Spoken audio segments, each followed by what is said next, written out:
Students, कैसे हैं आप लोग? सब अच्छे ही होंगे और अच्छा ही रहना है। अपना ख्याल रखिए और अपने बुज़ुर्गों का भी ख्याल रखिए, ठीक है। चलिए शुरुआत करते हैं आज का वीडियो। तो आप देखने आपकी स्क्रीन पर आपको नज़र आ रहा होगा, आज जो हम अपने वीडियो में डिस्कस करेंगे वो chapter 1 electric charge and field से प्रीवियस ईयर बोर्ड क्वेश्चंस को डिस्कस करेंगे। तो पिछले साल जो बोर्ड में क्वेश्चन आए हुए हैं इस चैप्टर से उन क्वेश्चंस को हम डिस्कस करने जा रहे हैं। और ये जो वीडियो है आपके लिए बहुत इंपॉर्टेंट होने जा रहा है। इस वीडियो को देखने के बाद आपको आइडिया होगा कि किस तरीके के क्वेश्चन जो है बोर्ड एग्जाम्स में पूछे जाते हैं। तो प्लीज़ इस वीडियो को आप पूरा देखिएगा, आखिरी तक देखिएगा, जिससे आपको पूरा आइडिया हो जाए। तो ठीक है, बिना कुछ देर किए हम शुरुआत करते हैं आज का वीडियो। ओके स्टूडेंट्स, शुरू करते हैं हम आज का वीडियो। तो इस वीडियो में ये सबसे पहला जो ये न्यूमेरिकल है, ये न्यूमेरिकल जो है 2020 यानी कि इसी साल का है, ठीक है। क्वेश्चन नंबर 111 है ये 2020 का और ये 1 मार्क्स का क्वेश्चन है, ठीक है। चलिए पढ़ लेते हैं क्वेश्चन में क्या दे रखा है। तो क्वेश्चन में दे रखा है आपको, if the electric flux entering and leaving, ध्यान रखेंगे, entering and leaving a closed surface in air are φ1 and φ2। आपको कितना दे रखा है, आपको फ्लक्स कितना दे रखा है, φ1 and φ2 respective. The net electric charge enclosed within the surface is. अब आपसे पूछा है कि सरफेस के अंदर कितना चार्ज है। तो चलिए कोशिश करते हैं थोड़ा सा समझने की। देखिए, अब इसको देखने की अगर हम कोशिश करेंगे तो यहाँ पर अगर आप देखें तो ये हमने एक क्लोज्ड सरफेस मान ली, ठीक है ना। ये हमने क्लोज्ड सरफेस मान ली। ये फ्लक्स हो गई जाने वाली, एंटर करने वाली, ठीक है ना। और ये फ्लक्स हो गई जो है लीव होने वाली। नहीं आ रही बात समझ में? इस क्लोज्ड सरफेस में ये φ1 फ्लक्स गई और φ2 फ्लक्स निकल गई। तो सरफेस से रिलेटेड कितनी फ्लक्स रह गई देखेंगे ज़रा। तो सरफेस से रिलेटेड कितनी फ्लक्स रह गई हम देखेंगे तो 5। तो सरफेस से रिलेटेड जो फ्लक्स है वो हमारे पास रह गई, ठीक है ना। सरफेस से रिलेटेड फ्लक्स रह गई हमारी φ1 माइनस φ2, ठीक है ना। क्योंकि φ1 तो एंटर की थी और φ2 लीव कर दिया था। तो सरफेस से रिलेटेड फ्लक्स कितनी हो गई, नेट फ्लक्स जो कितनी हो गई, φ1 माइनस φ2। तो हमारे पास जो नेट फ्लक्स आ गई वो आ गई φ1 माइनस φ2। तो अकॉर्डिंग टू गॉस थ्योरम, है ना, अकॉर्डिंग टू गॉस थ्योरम क्या दे रखा है हमें, वो क्या पता होता है हमें कि जो नेट फ्लक्स होती है, आपकी जो नेट फ्लक्स होती है वो किसके बराबर होती है, Q ओवर एप्सिलॉन नॉट। तो Q बराबर कितनी हो गई आपकी, एप्सिलॉन नॉट फाई नेट। ये आपके पास आंसर आ जाएगा। तो epsilon not equals to φ1 minus φ2, ठीक है ना। ये आपका फ्लक्स रिलेटेड एक न्यूमेरिकल था, तो 2020 यानी कि अभी इसी साल आया था। तो ये उसका सॉल्यूशन है, ठीक है ना। चलते हैं आज हम आपके नेक्स्ट क्वेश्चन पर। चलिए स्टूडेंट, देखते हैं आज का हम अगला न्यूमेरिकल। तो अगला न्यूमेरिकल हमें क्या कहता है, ज़रा समझ लेते हैं। Two small identical electric dipole A B and C D, ठीक है ना।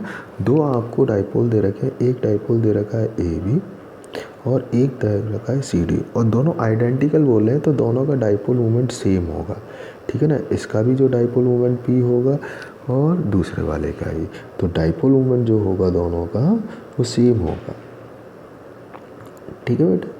डाइपोल मोमेंट जो होगा दोनों का वो सेम होगा, वो हमने मान लिया स्मॉल p।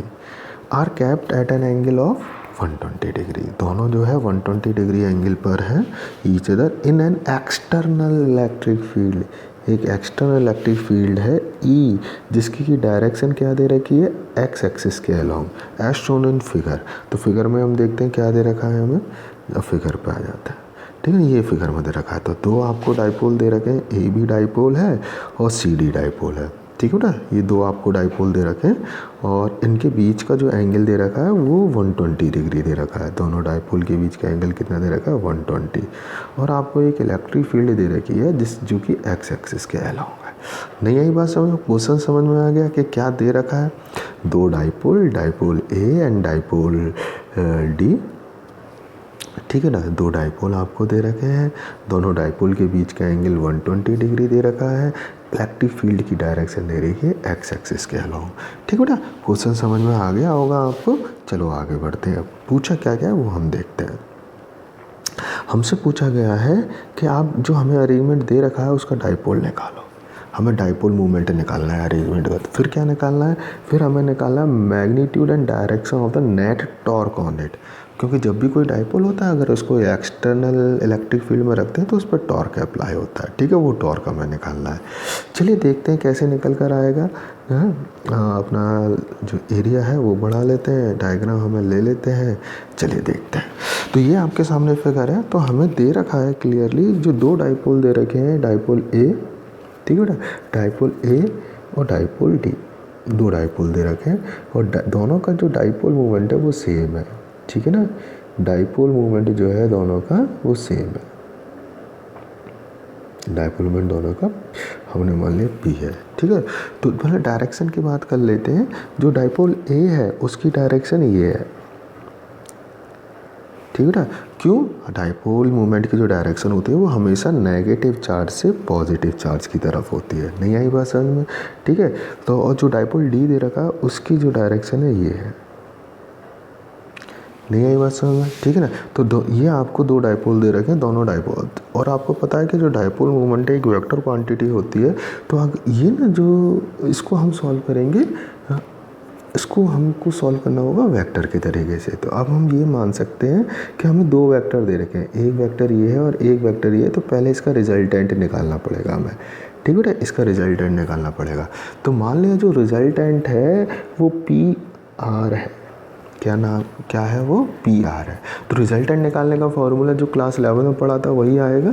तो रिजल्टेंट निकालने का जो फॉर्मूला होता है वो होता है, मान लो ये पी आर है रिजल्टेंट, ये बराबर होता है अंडर रूट, ठीक है ना, दोनों डाइपोल्स के लिए। तो क्या होता है हमारा, आपको अगर पता हो तो A square plus B square plus 2ab cos theta, ठीक है ना। मैंने ए बी बोला, ए बी का मतलब पहला वेक्टर का स्क्वायर, पहले वेक्टर का स्क्वायर, दूसरे वेक्टर का स्क्वायर, 2 इंटू पहला वेक्टर दूसरा वेक्टर और कॉस उनके बीच का जो एंगल है। नहीं आई बात समझ में, ठीक है ना। तो इस तरीके से हम निकाल लेंगे। अब हमें पता है दोनों डाइपोल क्या दे रखे हैं, सेम दे रखे हैं, दोनों का मैग्नीट्यूड क्या है वो सेम है, आइडेंटिकल है। तो ज़रा इसको सॉल्व करेंगे तो क्या आएगा, इसको जब सॉल्व करेंगे तो हमारे पास आ जाएगा P square plus 2p square cos 120 degree. नहीं आई बात समझ में, कॉस 120 डिग्री इनके बीच का एंगल है, ये वाला एंगल है ना। ये जो डाइपोल ये और ये डाइपोल, इन दोनों के बीच का एंगल आपको दे रखा है 120। और कॉस 120 डिग्री की वैल्यू होती है -1। क्या होती है? -1। तो इसको और इसको जब प्लस कर लेंगे तो हो जाएगा 2p स्क्वायर, ठीक है ना, प्लस 2p स्क्वायर और कॉस 120 की वैल्यू होती है -1/2, 1 नहीं -1/2। और जब इसको आप सॉल्व कर देंगे पूरे को तो 2 से 2 कट जाएगा, माइनस में आएगा तो p स्क्वायर बचेगा और इक्वल्स टू हो जाएगा आपका p, यानी रिजल्टेंट p आ गया आपके पास ये, ठीक है ना। रिजल्टेंट p आ गया ये। अब इसकी डायरेक्शन की बात होगी।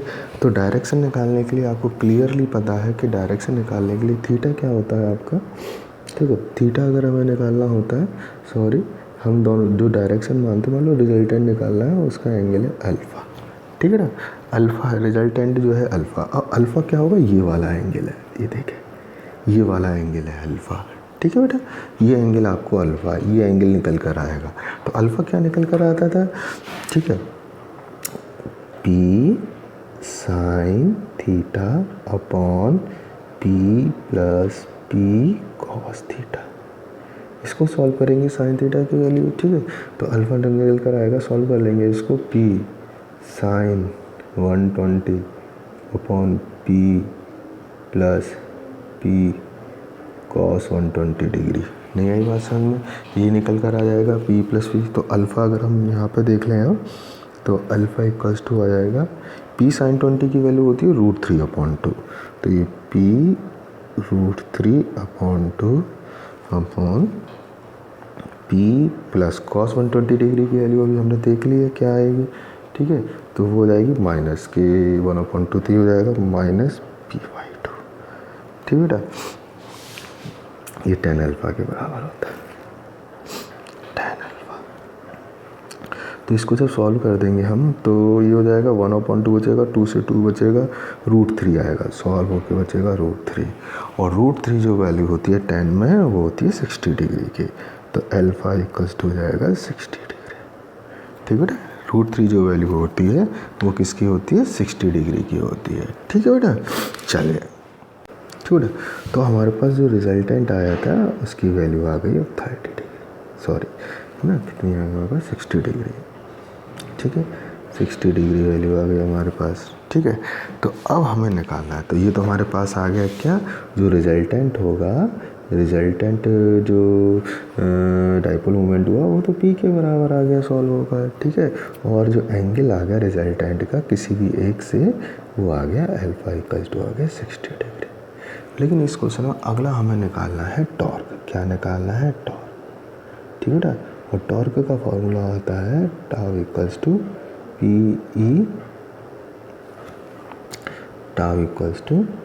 PE sine theta.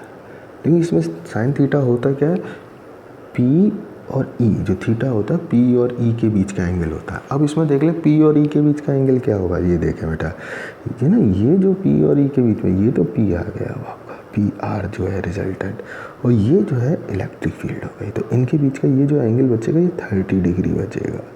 क्या बचेगा, 30 डिग्री बचेगा। ठीक है बेटा, तो टाउ इक्वल्स टू कितना आ जाएगा हमारा, P इलेक्ट्रिक फील्ड E दे रखी है साइन 30, और साइन 30 की वैल्यू कितनी है 1/2, तो ये आएगा। ठीक है जी, अब डायरेक्शन की बात आएगी बेटा, तो डायरेक्शन क्या आएगी, आप देखें ये P और ये E ऐसे जा रहा है, यानी कि हम P क्रॉस E करते हैं। ठीक है ना, P क्रॉस E, थोड़ा सा इस क्वेश्चन में समझा देता हूँ। तो टॉर्क इक्वल्स टू क्या होता है, P क्रॉस E के बराबर होता है, P क्रॉस E। ठीक है ना, तो मैं एक बहुत आसान सा आपको तरीका यहाँ पे एक्सप्लेन करने वाला हूँ। अगर आपको थोड़ा सा पता हो, एक्स एक्स की डायरेक्शन को I से रिप्रेजेंट करते हैं, इसको J से रिप्रेजेंट करते हैं, उसको K से रिप्रेजेंट करते हैं। ठीक है ना, तो हम क्या करते हैं, जो क्लॉकवाइज डायरेक्शन होती है, अगर सॉरी एंटी क्लॉकवाइज डायरेक्शन होती है, तो उसे तो हम पॉजिटिव मान के चलते हैं, और जो क्लॉकवाइज डायरेक्शन होती है उसको नेगेटिव मान के चलते हैं। पॉजिटिव का मतलब है सरफेस से आउटवर्ड, है ना, और नेगेटिव का मतलब है सरफेस के इनवर्ड। ठीक है बेटा, ये हम मान कर चलते हैं। ठीक है बेटा, तो हम क्या देखेंगे, अब हमें क्या क्या दे रखा है, ठीक है, हमें क्या क्या दे रखा है, अब आप देखें कि P क्रॉस E, ये दे रखो P, ठीक है ना, और ये दे रखा है E, तो P क्रॉस E अगर हम करेंगे तो क्या आएगा हमारा, क्लॉकवाइज। नहीं आ रहा, यहाँ से P और यहाँ से E, ये ऐसे P दे रखा है और ऐसे E दे रखा है, तो P क्रॉस E करेंगे तो हम क्या आएगा, क्लॉकवाइज आएगा। तो क्लॉकवाइज आएगा तो टॉर्क की डायरेक्शन हो जाएगी इनवर्ड, यानी टॉर्क की डायरेक्शन आएगी inward perpendicular to P and E। ध्यान रखना। देखो एक चीज़ मैं फिर से बता देता हूँ, जब भी क्रॉस प्रोडक्ट होता है ना, क्रॉस प्रोडक्ट में जो तीनों वेक्टर क्वांटिटी होती हैं, ठीक है ना, तीनों वेक्टर क्वांटिटी होती हैं, उसमें से जो क्वांटिटी क्रॉस प्रोडक्ट है वो हमेशा इनके परपेंडिकुलर होती है। ठीक है बेटा, जैसे मतलब आप देखें, अगर मान लो C बराबर आपका A क्रॉस B है, ठीक है, तो C होगा ना वो A और B दोनों के परपेंडिकुलर होगा। ठीक है ना, C जो होगा वो दोनों के परपेंडिकुलर होगा। तो ये हमारा टॉर्क की डायरेक्शन भी आ गई perpendicular to P and E, and inward. Inward क्यों है, क्योंकि ये क्लॉकवाइज है। अगर ये एंटी क्लॉकवाइज होता तो जो आउटवर्ड होती। कैसे हो जाती, थोड़ा सा समझ लेते हैं कैसे हो जाती है आउटवर्ड।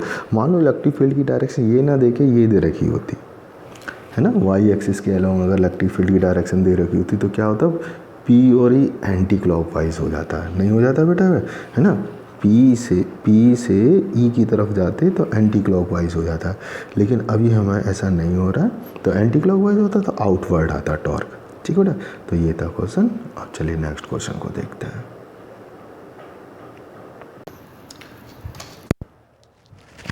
चलिए स्टूडेंट्स, अब देखते हैं अगला क्वेश्चन। और ये जो अगला क्वेश्चन है ये जो है 2019 में है, 2019 के बोर्ड एग्ज़ाम में आया हुआ क्वेश्चन है ये। और इसको देखते हैं, draw pattern of electric field line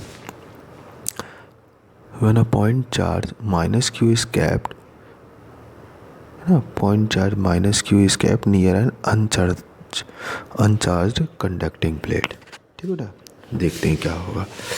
तो हमने एक क्या करा, एक अनचार्ज जो है कंडक्टिंग प्लेट बनाई। तो देखते हैं अनचार्ज कंडक्टिंग प्लेट बनाने की कोशिश करते हैं। ये देखो, ये हो गई एक अनचार्ज कंडक्टिंग प्लेट, सॉरी, है ना, ये अनचार्ज कंडक्टिंग प्लेट हो गई आपकी। और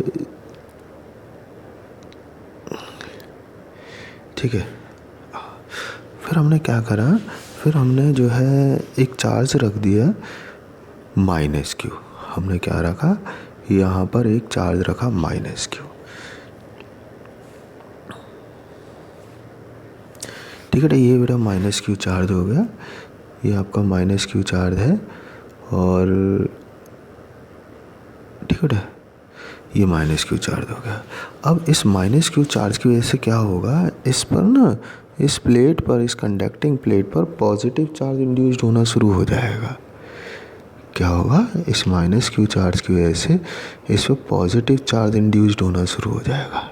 ठीक है बेटा, ये अपनी तरफ पॉजिटिव चार्ज। तो होगा क्या, जैसा कि हमें पता है कि जो इलेक्ट्रिक फील्ड की डायरेक्शन होती है वो परपेंडिकुलर टू द सरफेस होती है। तो शुरुआत में तो ऐसे आएगी, इलेक्ट्रिक फील्ड की जो डायरेक्शन है वो जो है इस तरीके से आएगी।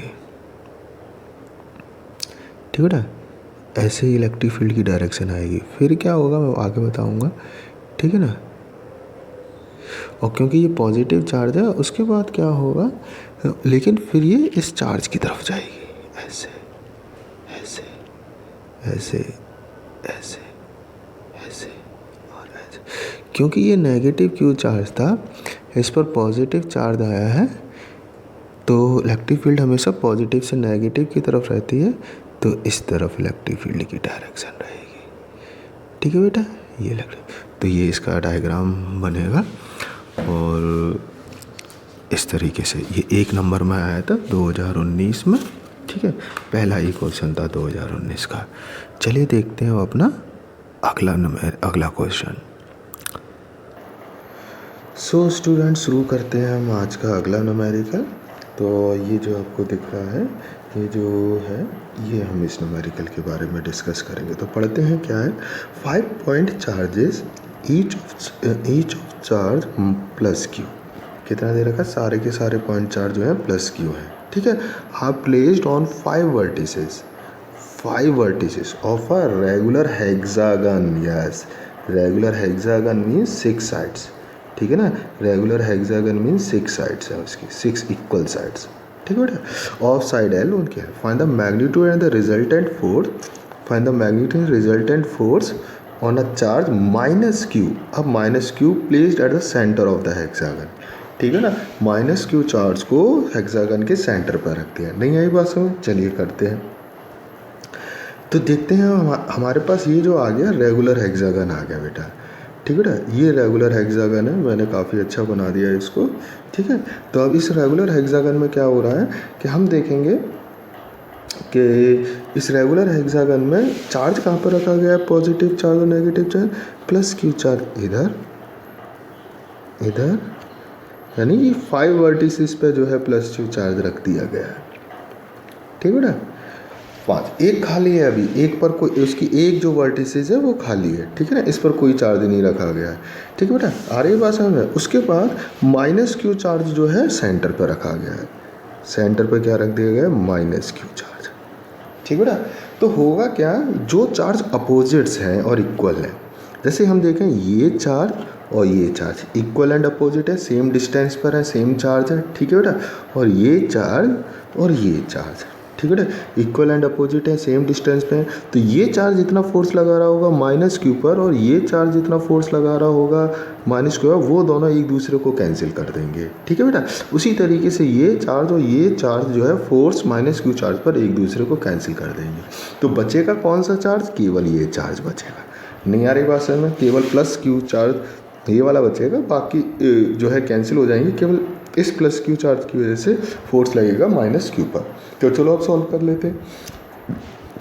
तो क्या रह गया हमारा, केवल सेंटर पे तो चार्ज रह गया आपका, सेंटर पे तो चार्ज रह गया माइनस क्यू, और बाकी के चार्जेस ने तो कैंसिल कर दिया, बस एक चार्ज आपके पास रह गया प्लस क्यू। जैसा कि आपको पता है साइड दे रखी है एल, हेक्सागन की साइड दे रखी है एल, और हेक्सागन की ये भी सेम रेडियस भी साइड के बराबर ही होता है। तो अब डायरेक्ट फॉर्मूला लगाना, इस चार्ज और इस चार्ज के बीच में डायरेक्ट कूलम्स लॉ अप्लाई कर देंगे बाय कूलम्स लॉ।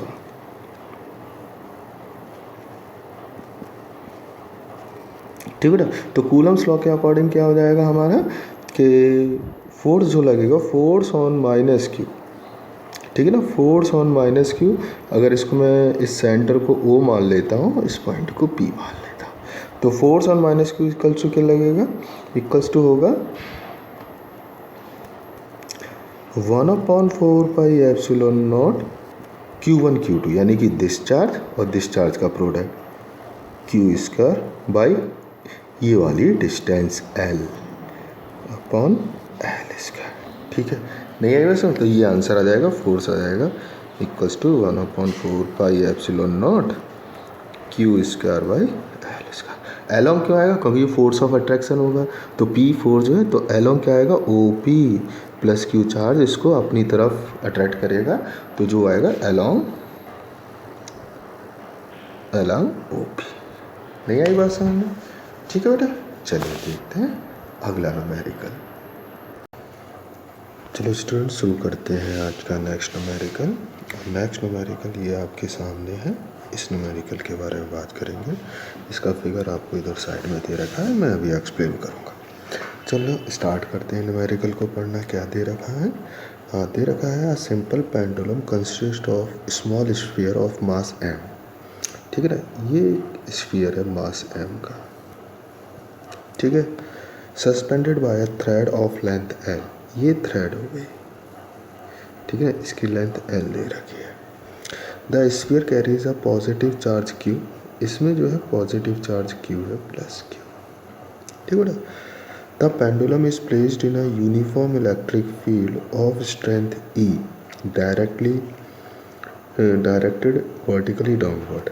इस जिस रीजन में ये जो रखा हुआ है पेंडुलम, उस रीजन में जो है इलेक्ट्रिक फील्ड दे रखी है E, जो कि वर्टिकली डाउनवर्ड है, ये आपको देख सकते हैं, ठीक है ना, वर्टिकली डाउनवर्ड। अब निकालो, find the period of oscillation of the pendulum due to electrostatic force acting on the sphere negligible effect of the gravitational force. अभी हमें ग्रेविटेशनल फोर्स की कोई बात नहीं करनी है, अगर ग्रेविटेशनल फोर्स होता तो केस कुछ और हो जाता, ठीक है। चलिए स्टार्ट करते हैं, डायग्राम को समझने की कोशिश करते हैं क्या दे रखा है। तो ये आपके सामने ये डायग्राम है, ठीक है बेटा, ये डायग्राम को ज़रा देखेंगे तो आपको पता चलेगा क्या क्या। थोड़ा सा और बड़ा कर लेते हैं, चलिए शुरू करते हैं, ठीक है।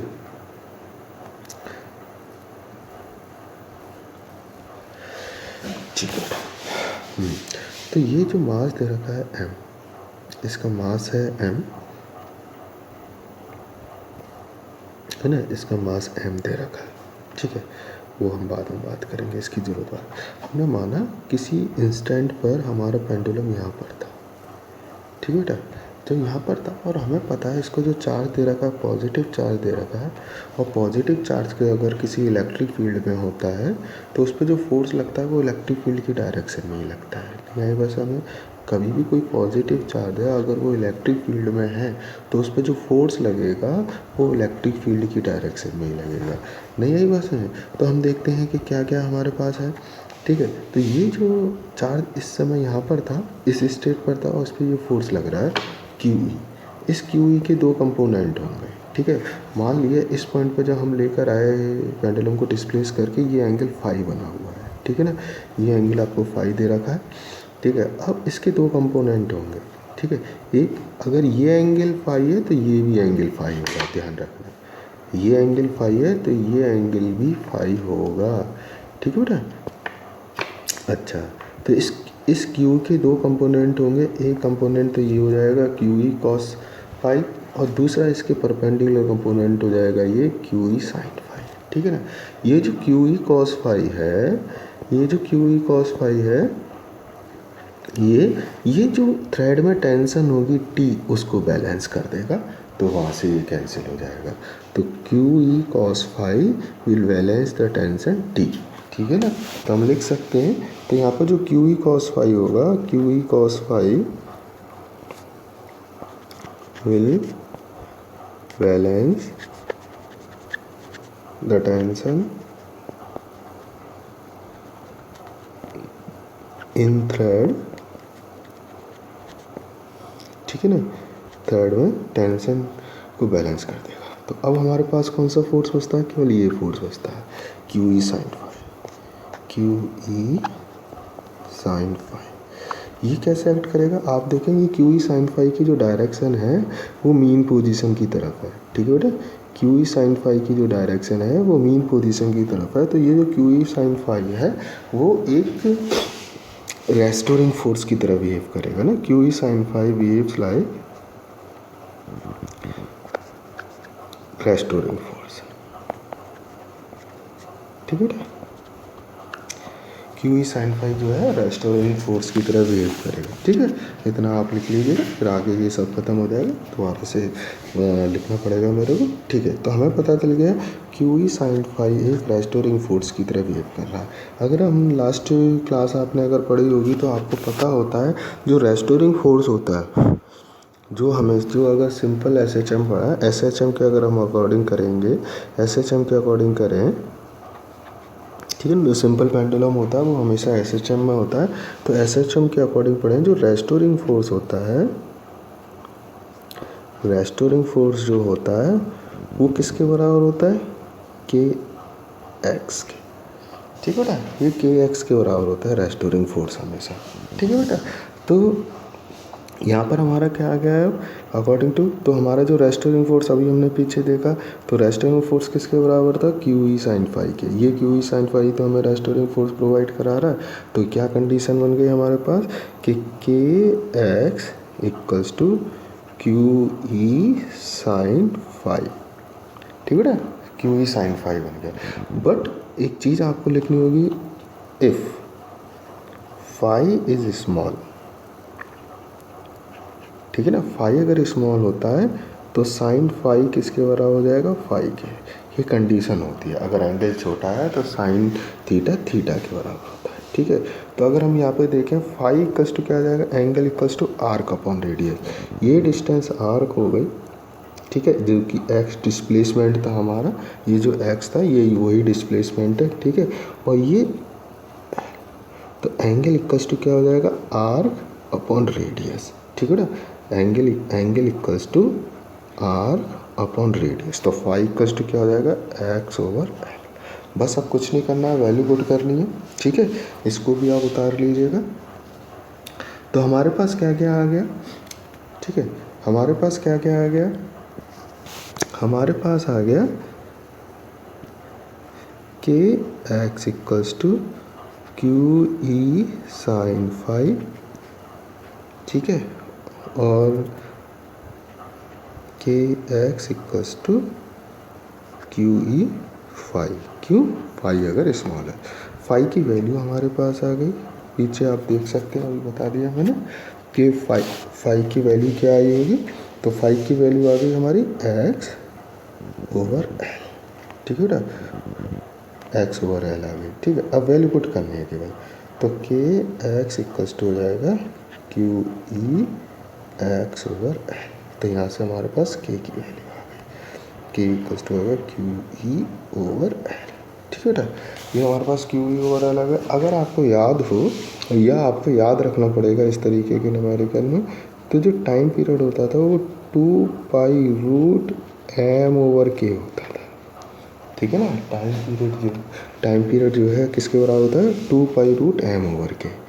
एम मास था ही इसका, है ना। के की वैल्यू आपके पास आ गई है, ठीक है। के को हम स्प्रिंग कांस्टेंट भी बोल देते हैं, ठीक है बेटा।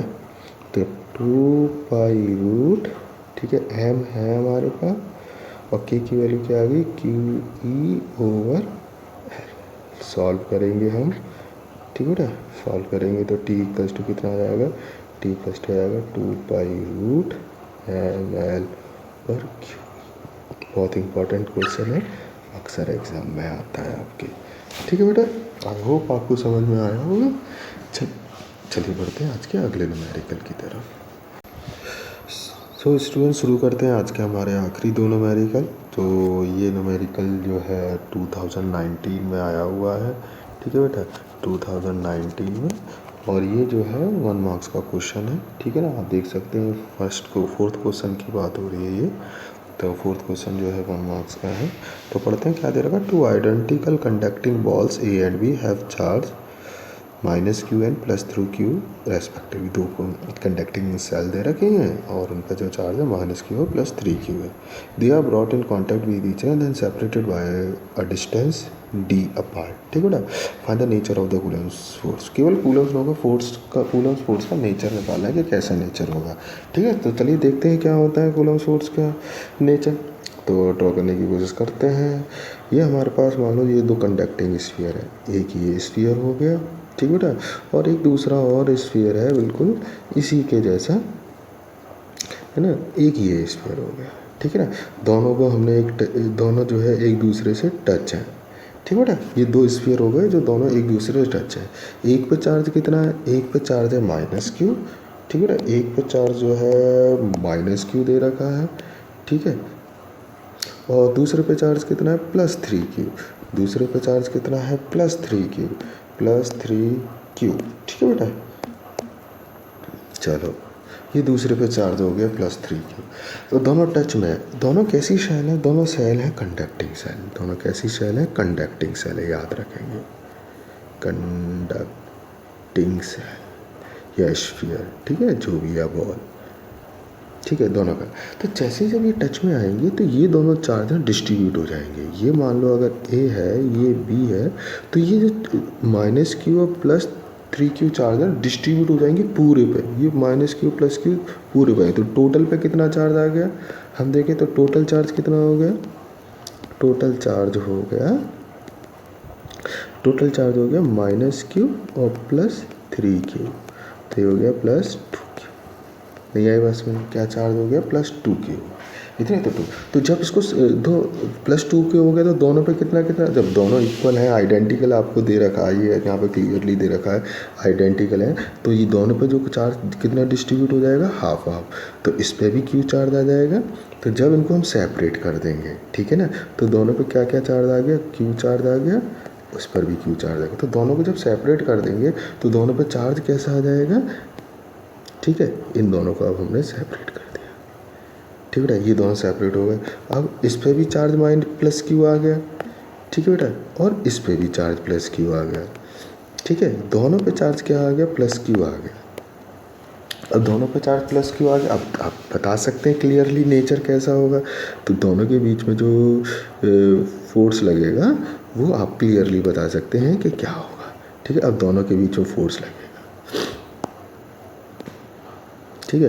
दोनों के बीच में जो फोर्स लगेगा वो आप बता सकते हैं क्या होगा। तो सेम चार्ज है तो दोनों एक दूसरे को क्या करेंगे, रिपेल करेंगे। क्या करेंगे, एक दूसरे को रिपेल करेंगे, ठीक है बेटा।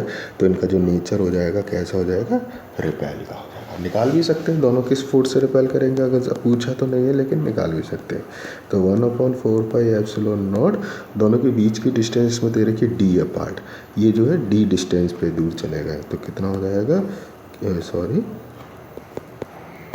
ठीक है ना, डॉट दोनों का q यानी q × q/d², ठीक है। तो ये आ जाएगा आपका फोर्स। और लेकिन नेचर पूछा है क्वेश्चन में तो वो कैसा होगा, रिपेल होगा। आई थिंक क्वेश्चन आपको समझ में आया होगा। चलिए बढ़ते हैं आज के अगले न्यूमेरिकल पर। चलो स्टूडेंट, शुरू करते हैं आज का हम अपना आखिरी न्यूमेरिकल। और आखिरी न्यूमेरिकल ये आपके सामने दे रखा है। Metallic spherical shell has inner radius r1 and outer radius r2। तो ये आपके सामने एक मेटेलिक स्फेरिकल सेल है। इनर रेडियस आपको r1 दे रखा है और आउटर रेडियस r2 दे रखा है, ठीक है।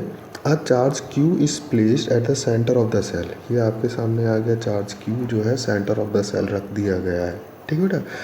Is placed at the centre of the cell. What will the surface charge density on the first inner surface, second outer surface, ठीक है बेटा। तो अब हमको क्या निकालने, इसकी ये जो इनर सरफेस है इस पर सरफेस चार्ज डेंसिटी कितनी होगी, और ये आउटर सरफेस है, इस पर सरफेस चार्ज डेंसिटी कितनी होगी। ठीक है बेटा, तो चलिए निकालने की कोशिश करते हैं सरफेस चार्ज डेंसिटी। तो पहले क्वेश्चन को थोड़ा सा समझते हैं। ये हमारे पास क्यू चार्ज दे रखा है, और इसकी वजह से इसकी जो इनर सरफेस है, ठीक है ना, इसकी वजह से जो इसकी इनर सरफेस है उस पर माइनस क्यू चार्ज इंड्यूस्ड होगा।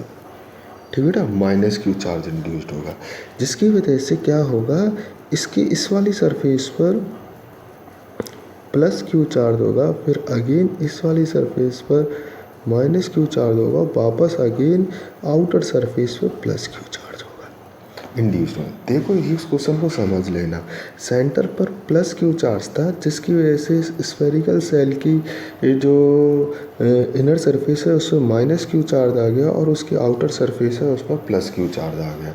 ठीक है बेटा, चलिए तो अब हम निकाल सकते हैं किस तरीके से होगा। तो इनर की अगर हम सरफेस चार्ज डेंसिटी निकालेंगे, तो सरफेस चार्ज डेंसिटी,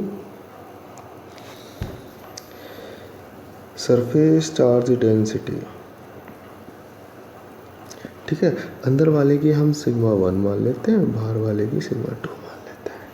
ठीक है ना, अंदर की बात कर रहे हैं तो सरफेस चार्ज डेंसिटी किसके बराबर होती है, पहले तो फॉर्मूला लिख लेते हैं। ठीक है ना, फॉर्मूला क्या होता है, वो इक्वल्स टू होती है चार्ज अपॉन एरिया।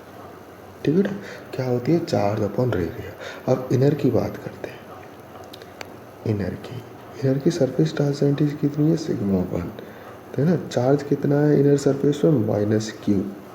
ठीक है ना, एरिया कितना हो जाएगा, क्योंकि स्फेरिकल सेल है और स्फेयर का एरिया होता है 4πr²। क्या होता है, 4πr²। तो ये हो जाएगा 4π, और अंदर क्योंकि इनर की बात करें तो अंदर का रेडियस कितना दे रखा है, r1, तो ये जाएगा r1²।